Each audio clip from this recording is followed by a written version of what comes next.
তো halogen halogen চ্যাপ্টারটার আমরা lecture 11টাতে একটু আলোচনা করব। এখন লেকচার 10-এ আমরা ওই হাইড্রোকার্বন থেকে প্রিপারেশন বলছিলাম, আর কিছু পার্ট রয়ে গেছিলো। আমরা বললাম যে লেকচার 11 বা 12 এর মধ্যে সেটা কভার আপ করবো। তো চেষ্টা করছি লেকচার 11-এ যদি পুরোটা কভার আপ করে দেওয়া যায়, আমি চেষ্টা করছি তার মধ্যেই করে দেওয়া।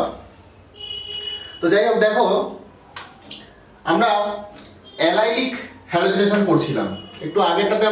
একটু আগে আমরা করে এসেছি লেকচার 10-এ যে এইরকম একটা system CH3 CH double bond CH2, একে আমরা বলি allylic system. Double bond carbon, তার পাশে যদি কোনো sp3 কার্বন থাকে, মানে sp2 কার্বন, তার পাশে যদি sp3 কার্বন থাকে, তখন তাকে আমরা বলি অ্যালাইলিক সিস্টেম বলি। ক্লিয়ার? তো যাই হোক, এই অ্যালাইলিক সিস্টেমটাতে আমরা এই স্যাচুরেটেড পার্টে, এটা স্যাচুরেটেড পার্ট, এটা আনস্যাচুরেটেড পার্ট। স্যাচুরেটেড পার্টে হ্যালোজেনেশন করতে গিয়ে আমরা বলেছিলাম যে হাই টেম্পারেচার লাগে বা আল্ট্রাভায়োলেট রে লাগে, তবে আমাদের এখানে হ্যালোজেনেশন করা যায়। কিন্তু আমাদের কাছে একটা অন্য অপশনও আছে। কি বললাম? এখানে এইরকম জায়গায়, মানে হাইড্রোকার্বন বা আনস্যাচুরেটেড পার্ট, একটু আগে আরেকটা রিঅ্যাকশনে করলাম, ঠিক এখানে আমরা হ্যালোজেনেশন করেছিলাম। এখানে রিঅ্যাকশন করতে গেলে যে বেসিক্যালি তোমার হাই টেম্পারেচার প্রয়োজন হয়, কিন্তু আমাদের কাছে একটা সস্তার অপশনও রয়েছে। ব্রোমিনেশন করার জন্য একটা সস্তার অপশন রয়েছে, সেটা হচ্ছে NBS বলে একটা সাবস্টেন্স। NBS, যার নাম হচ্ছে N-ব্রোমোসাক্সিনামাইড। সাকসিনিক অ্যাসিডের অ্যামাইড থেকে তৈরি, সাকসিনিক অ্যাসিডের অ্যামাইড থেকে ওটা তৈরি হয়েছে। তো এই N-ব্রোমোসাক্সিনামাইড তোমাকে রুম টেম্পারেচারে ব্রোমিনেশন করার তোমাকে স্বাদটা এনে দিতে পারে। কেমন? যেমন ধরো এই যে অ্যালাইলিক সিস্টেমটা নিয়েছি, অ্যালাইলিক সিস্টেম আছে, এই হলো তোমার N-ব্রোমোসাক্সিনামাইড। N-ব্রোমোসাক্সিনামাইডটা এই যে কিরকম ছিল, সাকসিনিক অ্যাসিড ছিল এখানে, CH2 CH2 এখানে OH ছিল, এখানে ছিল OH ছিল, দুটো OH গ্রুপ ছিল। সাকসিনিক অ্যাসিড, এটা হচ্ছে succinic acid, COOH CH2 CH2 COOH, এটা হচ্ছে COOH গ্রুপ। তো এই COOH গ্রুপটা যখন অ্যামোনিয়ার সঙ্গে বিক্রিয়া করে, এই COOH গ্রুপটা যখন তোমার অ্যামোনিয়ার সঙ্গে বিক্রিয়া করে NH3, তো এখান থেকে তোমার এই H2ওটা বেরিয়ে যায়, এখান থেকে H2ওটা বেরিয়ে যায়, তাহলে পড়ে থাকে তোমার কি রকম? তাহলে পড়ে থাকে তোমার এই গ্রুপটা পড়ে থাকে, এরকম পড়ে থাকে দেখতে।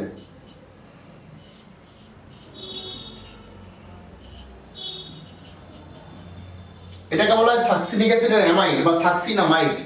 এই সাকসিনামাইডের হাইড্রোজেনটা যদি ব্রোমিন দ্বারা প্রতিস্থাপিত থাকে, তখন তাকে আমরা বলি N-ব্রোমোসাক্সিনামাইড। এই যে বললাম সাকসিনিক অ্যাসিডে অ্যামোনিয়ার সঙ্গে বিক্রিয়া করলে পরে এরকম সাকসিনামাইড হয়েছিল, এখানে হাইড্রোজেন ছিল।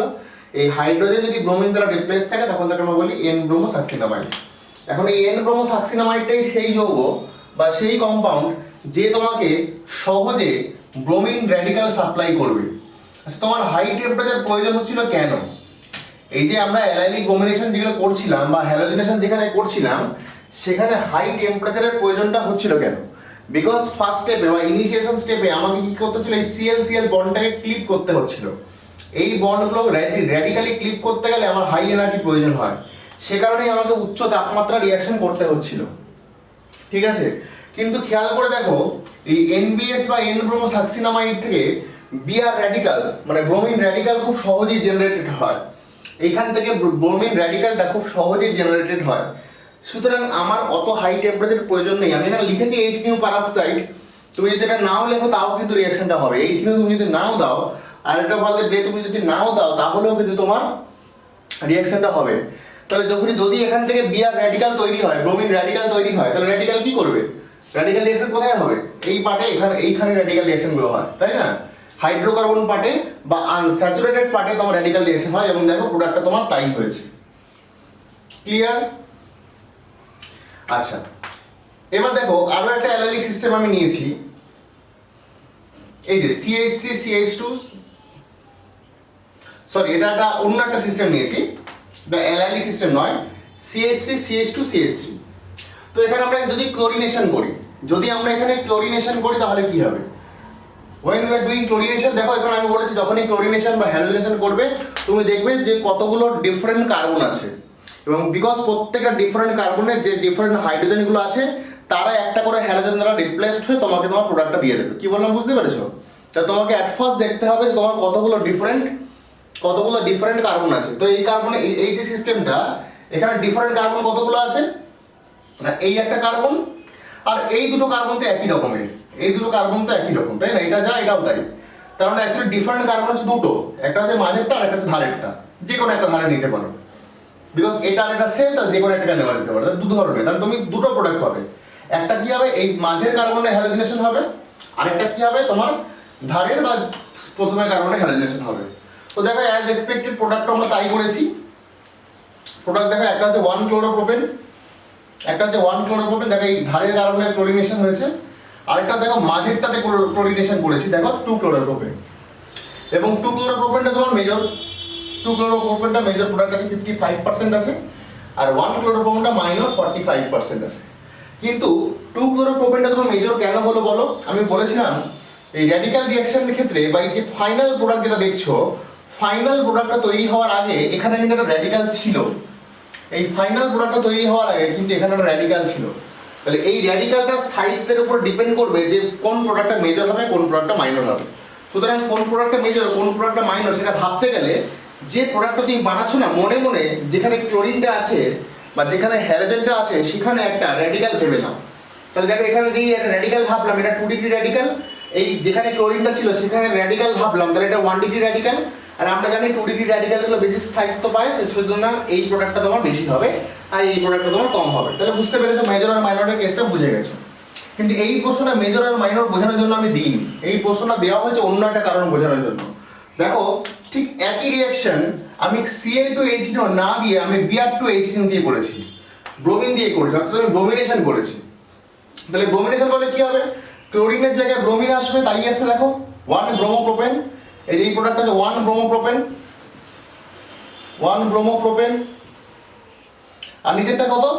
2 ব্রোমোপ্রোপেন, 2 ব্রোমোপ্রোপেন। কোনো অসুবিধা নেই, বাট রেশিওটা দিকে খেয়াল করো, রেশিওর দিকে খেয়াল করো। এখানে যেটা 1 ক্লোরোপ্রোপেনটা, এখানেও এটা মাইনর, এটাও মাইনর, এটা মেজর, এখানে এটা মাইনর, এটা মেজর, একই ব্যাপার। বাট রেশিওটা দিকে খেয়াল করো, পার্সেন্টেজটা দিকে খেয়াল করো। 1 ক্লোরোপ্রোপেন হয়েছিল 45%, এখানে 1 ব্রোমোপ্রোপেন হয়েছে 2%। আর 2 ক্লোরোপ্রোপেন তোমার হয়েছিল 55%, এখানে দেখো 2 ব্রোমোপ্রোপেন হয়েছে তোমার 98%। এই ভ্যারিয়েশনটা কেন হলো? ক্লোরিনেশন এবং ব্রোমিনেশনের ক্ষেত্রে দুটো ক্ষেত্রেই মেজর মাইনরের জায়গাটা ঠিক আছে, যে কে মেজর কে মাইনর হবে সে ঠিক আছে, বাট প্রোডাক্ট পার্সেন্টেজ এতটা ভ্যারি করলো কেন? প্রোডাক্ট পার্সেন্টেজ এতটা ভ্যারি করার কারণ হচ্ছে ক্লোরিন র্যাডিক্যালের reactivity is greater than bromine র্যাডিক্যালের রিঅ্যাক্টিভিটি। ক্লোরিন র্যাডিক্যালের রিঅ্যাক্টিভিটি ব্রোমিন র্যাডিক্যালের থেকে অনেক বেশি। তাহলে যেহেতু যার রিঅ্যাক্টিভিটি বেশি তার সিলেক্টিভিটি কম হয়, অর্থাৎ ভালো খারাপের মধ্যে পার্থক্যটা সে কম করতে পারে। কি বললাম? যার রিঅ্যাক্টিভিটি বেশি তার সিলেক্টিভিটিটা বড্ড কম। তাই ক্লোরিন যেহেতু বেশি রিঅ্যাক্টিভ, ক্লোরিন যেহেতু বেশি রিঅ্যাক্টিভ, তাই কোনটা বেশি স্টেবল কোনটা কম স্টেবল তাদের মধ্যে সিলেকশন করার টাইমও তোর কাছে নেই, যে কারণে খুব তাড়াহুড়ো করে রিঅ্যাকশন করতে গিয়ে পার্সেন্টেজটা এতটা ভ্যারি করতে পারে না, বিকজ ভালো খারাপের মধ্যে পার্থক্যটা খুব ভালো করতে পারছে না। ও যেহেতু খুব রিঅ্যাক্টিভ তাই লেস সিলেক্টিভ, বেশি রিঅ্যাক্টিভ লেস সিলেক্টিভ। সে কারণে দেখো ক্লোরিন কোনো সিলেকশনের বেশি সিলেকশন করেনি, মোটামুটি একটা রিঅ্যাকশন করে দিয়েছে। কিন্তু ব্রোমিনের রেট অফ রিঅ্যাকশন হচ্ছে খুব স্লো।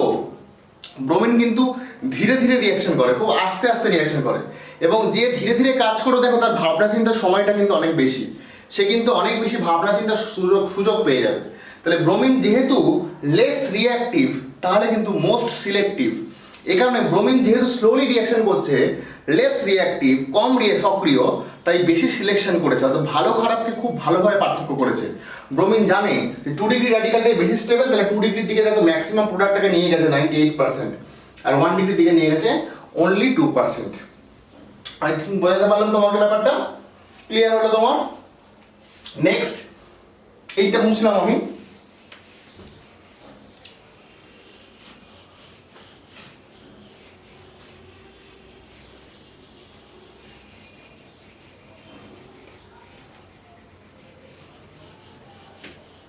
ওকে, তাহলে এবার দেখো ডিফারেন্ট টাইপ অফ হাইড্রোজেনের substitution, rate of substitution of different type of hydrogen.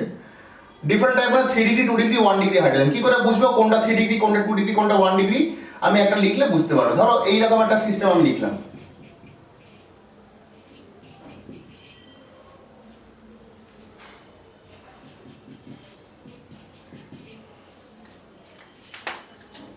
এখানে কতগুলো হাইড্রোজেন আছে দেখো। প্রথমে দেখো ডিগ্রি অফ হাইড্রোজেন বুঝতে গেলে ডিগ্রি অফ কার্বনটা বুঝে নেওয়া ভালো। এখানে এই কার্বনটা কত ডিগ্রি কার্বন?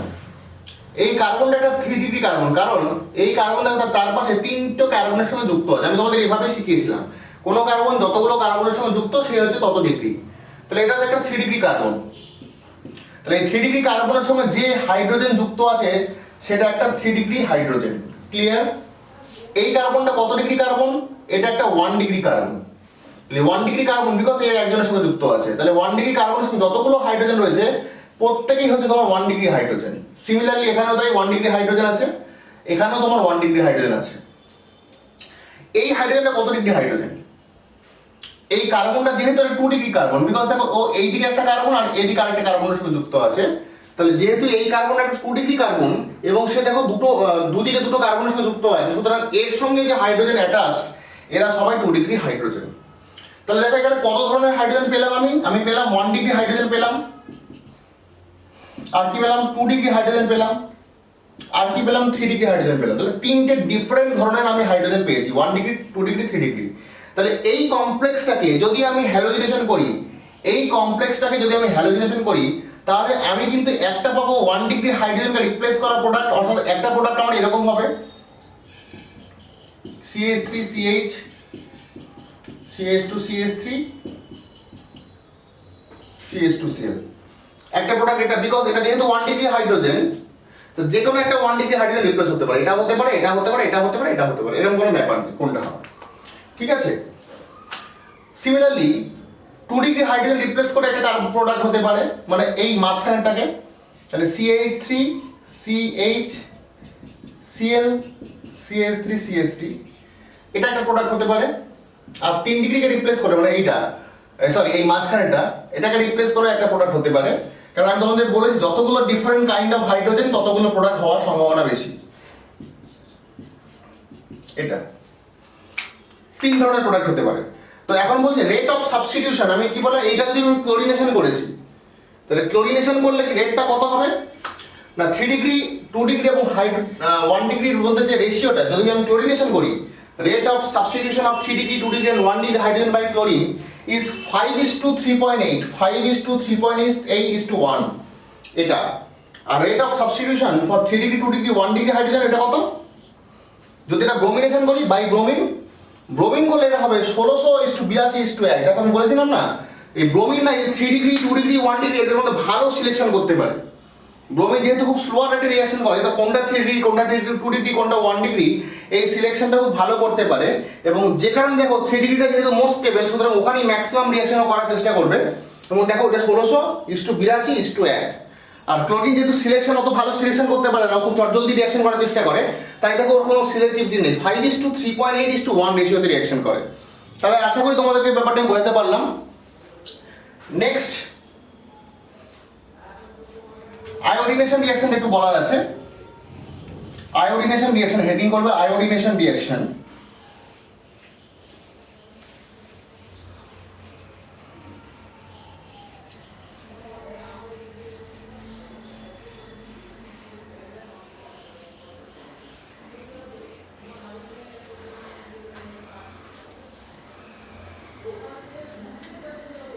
আয়োডিনেশন রিঅ্যাকশন, মিথেনের আয়োডিনেশন করছি আমরা।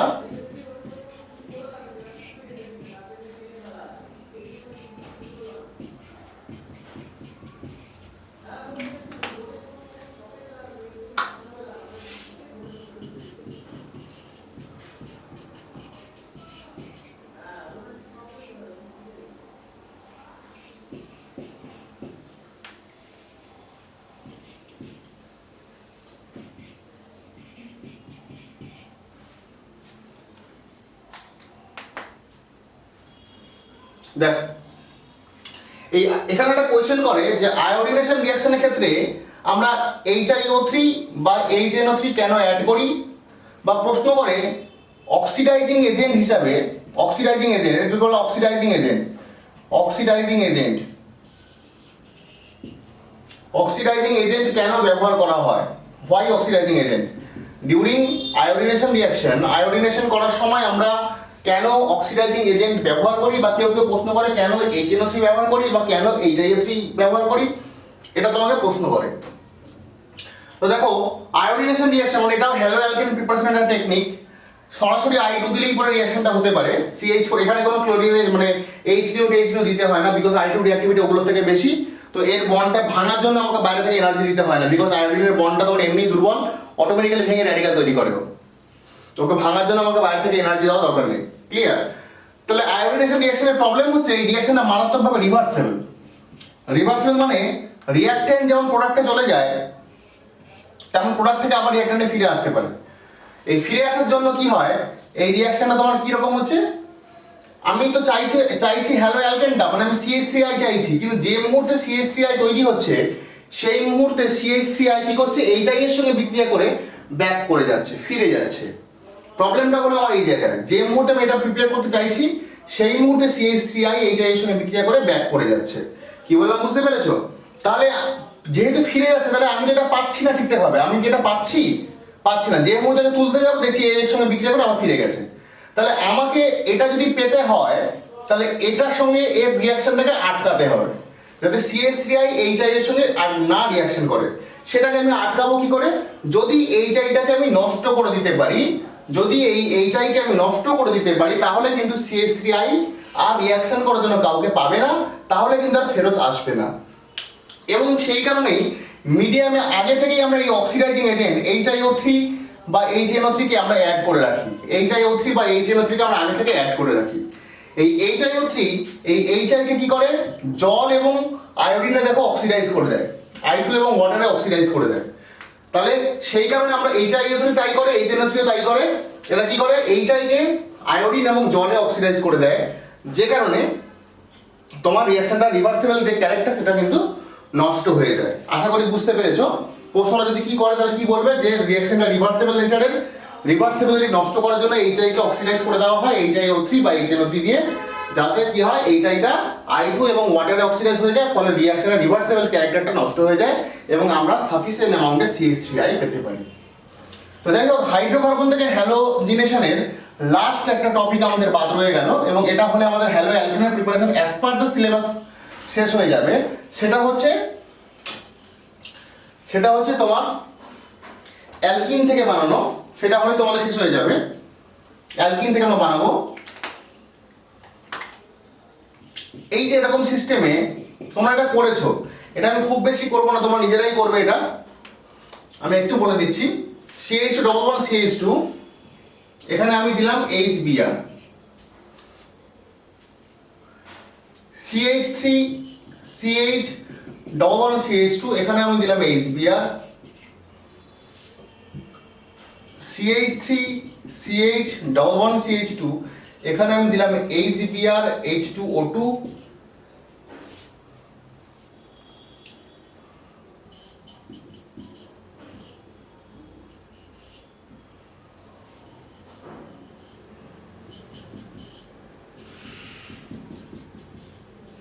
এখানেও আমি দিলাম HBr, সবগুলোকে লিখে দিচ্ছি একটা একটা করে। HBr, CH3CH11CH2, HCl H2O2 দিলাম। যাই হোক, আমরা এই যে প্রসেসটা দিলাম, এই প্রসেসেও আমরা কিন্তু হ্যালো অ্যালকেন বানাতে পারি। সেটা কি, মার্কোনিকভ শিখেছিলে তোমরা, মার্কোনিকভ রিঅ্যাকশন। তো এইরকম একটা সিস্টেম, ধরো এই একটা কোনো অ্যালকিন আমি নিয়েছি, এইরকম কোনো অ্যালকিন লাইক সিস্টেমের ক্ষেত্রে আমরা যখনই HBr দেব, তখন কি হয়, H প্লাসটা, এই HBr থেকে H প্লাসটা যে কোনো একটা কার্বনে অ্যাটাচ হতে পারে।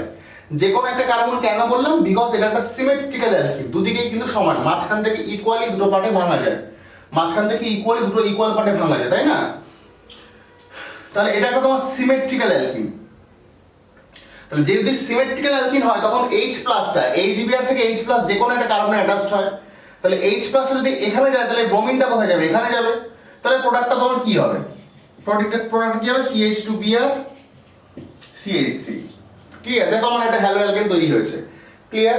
মেকানিজম যদি বলো, মেকানিজমটা কি, মেকানিজমটা দেখো, মেকানিজমটা আমি এখানেই করে দিচ্ছি। H প্লাসটাকে এখানে দাও, তাহলে CH2CH3 হয়ে যাবে এটা, তাই না? এখান থেকে যদি হাইড্রোজেন এখানে আসে তাহলে এটা কি হয়ে যাবে? CH3 হয়ে যাবে। আচ্ছা, এই হাইড্রোজেন এখানে এলো কি করে? নিশ্চয়ই এই পাই বন্ডটা, এই যে পাই বন্ড ছিল, এই পাই বন্ডটা ব্রেক করে গিয়ে হাইড্রোজেনকে নিয়ে এসছে। এই H প্লাসটা এখানে এলো কি করে?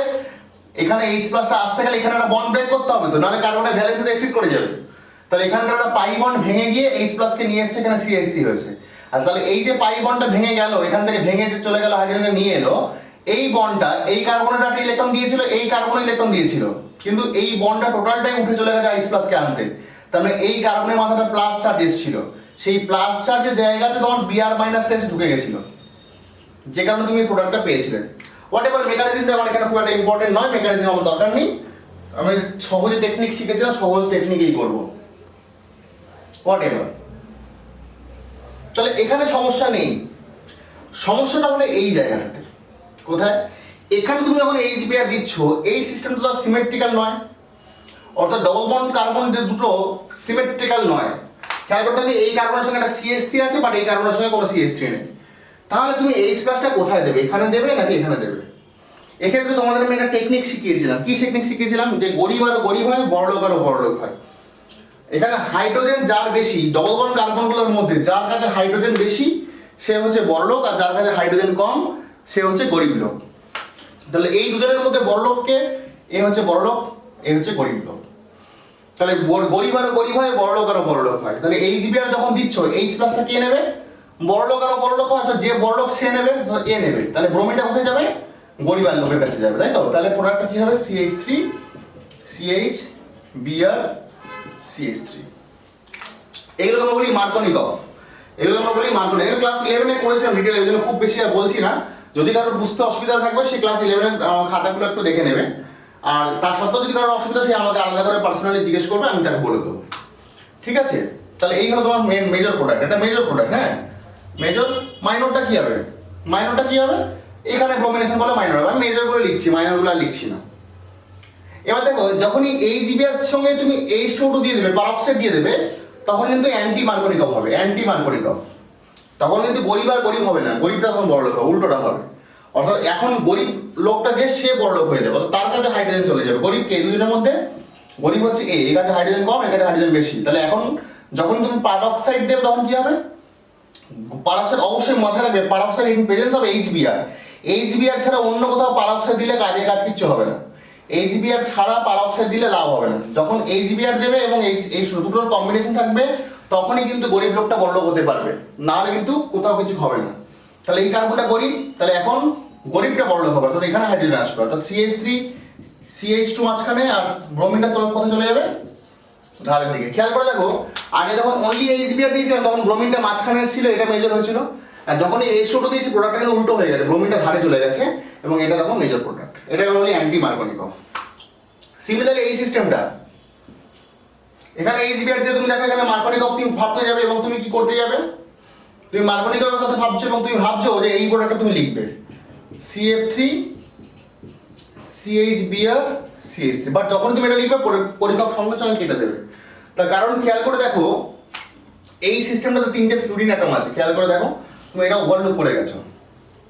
তো ফ্লুরিন অ্যাটম যেখানে থাকবে, এই যে মেকানিজমটা একটু আগে করেছিলাম না, মেকানিজম যদি কেউ লিখে থাকো, দেখো আমি বলেছিলাম যে এই HBrটাতে আগে H প্লাস অ্যাটাচড হয়। এই প্রোডাক্টটা লেখা থাকে, মেকানিজমটা একবার দেখে নাও। আমি তোমাদের বলেছিলাম যে HBrটাতে আগে H প্লাস অ্যাটাচড হয়, তাই তো? H প্লাসটা গিয়ে এই ডবল বন্ড কার্বনের যে কোনো একটা কার্বনে গিয়ে অ্যাটাচড হয়। তাই উপরে এগুলো হয়ে গেছে, আমি মুছছি, ওপরে এই মেকানিজমটা দেখাচ্ছি।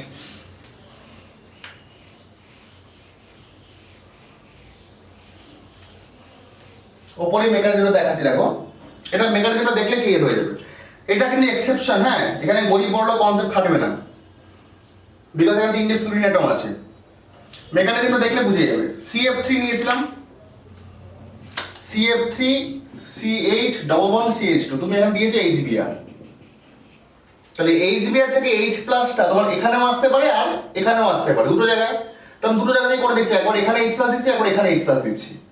যদি এখানে H প্লাস দিই তাহলে কি হবে? CF3 CH2 CH2 plus. Hydrogen এখানে ঢুকলে এই কার্বনের মাথায় প্লাস চার্জ, মোটামুটি যে কার্বনে হাইড্রোজেন ঢুকবে তার উল্টো কার্বনটাতে প্লাস চার্জ আসবে একটা। আর যদি তুমি হাইড্রোজেনটা এই কার্বনে দাও তাহলে কি হবে CF3 CH প্লাস CH3 এটা হবে। খেয়াল করে দেখো প্রথম ধাপে কিন্তু H প্লাস অ্যাটাচড হয়, এর মেকানিজমটা হচ্ছে প্রথম ধাপে H প্লাস অ্যাটাচড হয়। H প্লাস কোথায় অ্যাটাচড হবে? দুটো কার্বন যে কোনো একটাতে। কোথায় অ্যাটাচড হবে? না যেখানে যেখানে হাইড্রোজেনটা যুক্ত হওয়ার পর দেখো একটা কার্বোক্যাটায়ন তৈরি হচ্ছে, দেখেছো? হাইড্রোজেনটা যুক্ত হওয়ার পর একটা কার্বোক্যাটায়ন, হাইড্রোজেনটা যে কার্বনে যুক্ত হবে তাহলে উল্টো কার্বনটাতে প্লাস চার্জ আসবে। যখন এই কার্বনে হাইড্রোজেন যুক্ত হয় তাহলে প্লাস চার্জ এখানে, দেখো তাই হয়েছে। যদি এই কার্বনে হাইড্রোজেন যুক্ত হয় তাহলে প্লাস চার্জ আসবে এখানে। ক্লিয়ার? এই দুটো কার্বোক্যাটায়নের মধ্যে যে কার্বোক্যাটায়নটা স্টেবল সেখানেই গিয়ে ব্রোমিনটা যুক্ত হয়। তুমি বলবে স্যার এটা তো 2 ডিগ্রি কার্বোক্যাটায়ন, তাহলে এটা বেশি স্টেবল, এটা তো 1 ডিগ্রি। তুমি খেয়াল করে দেখো এই 2 ডিগ্রি কার্বোক্যাটায়নটা হলেও এর পাশে একটা CF3 আছে।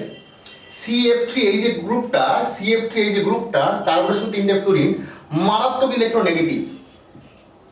অর্থাৎ কার্বোক্যাটায়নগুলো একটা ইলেকট্রন ডেফিসিয়েন্ট সিস্টেম। কোনো ইলেকট্রন ডেফিসিয়েন্ট সিস্টেমকে ইলেকট্রন দিয়ে স্টেবিলাইজ করতে হয়, নিয়ে নয়। তাহলে CF3 দেখো একটা কার্বোক্যাটায়ন ইলেকট্রন ডেফিসিয়েন্ট সিস্টেম, ওকে ইলেকট্রন দিতে হবে, বাট CF3 ময়েটি ইলেকট্রন টেনে নিচ্ছে, তার মানে এই টেনে নেওয়াটাই এই 2 ডিগ্রি কার্বোক্যাটায়নটাকে আনস্টেবল বানিয়ে দেয়।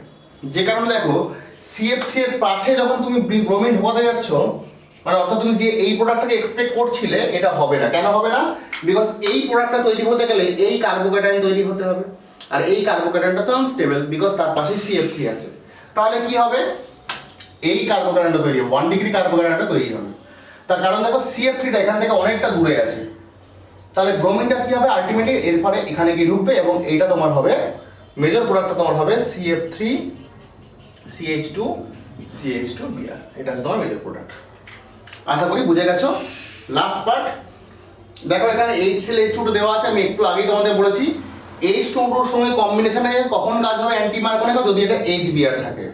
যেহেতু HBr নেই তাহলে অ্যান্টি মার্কনিকের কোনো গল্পই নেই, অনলি নর্মাল মার্কনিক প্রোডাক্টটাই লিখবে। যদি HBr থাকতো তাহলে অ্যান্টি মার্কনিক লিখতে, তো HBr তো নেই, তাহলে তুমি প্রোডাক্ট লিখবে নর্মাল যারা মার্কনিক প্রোডাক্ট হয়, গরিব আর গরিব, বড়লোক আর বড়লোক। গরিবকে এই দুটোর মধ্যে গরিবকে, এই গরিব, তাই তো? তাহলে গরিব কার্বনে ক্লোরিন ঢুকবে, আর বড়লোককে পায়, বড়লোকটা কি পায়? বড়লোক পাবে হাইড্রোজেন। মনে রাখবে বড়লোকটা হাইড্রোজেন পায়, আর গরিবটা ক্লোরিন ব্রোমিন আয়োডিন এগুলো পায়। যাই হোক, আশা করছিলাম লেকচার 11 এর মধ্যেই কমপ্লিট করতে পারবো হাইড্রোকার্বনের প্রিপারেশন পার্টটা, এবং সেটাই আমি করতে পেরেছি। তাহলে এখানেই আমরা হ্যালো অ্যালকেনের প্রিপারেশন পার্টটা শেষ করলাম। এর পরের লেকচারে আমরা হ্যালো অ্যারিনের প্রিপারেশন পার্টে চলে যাব। টাটা।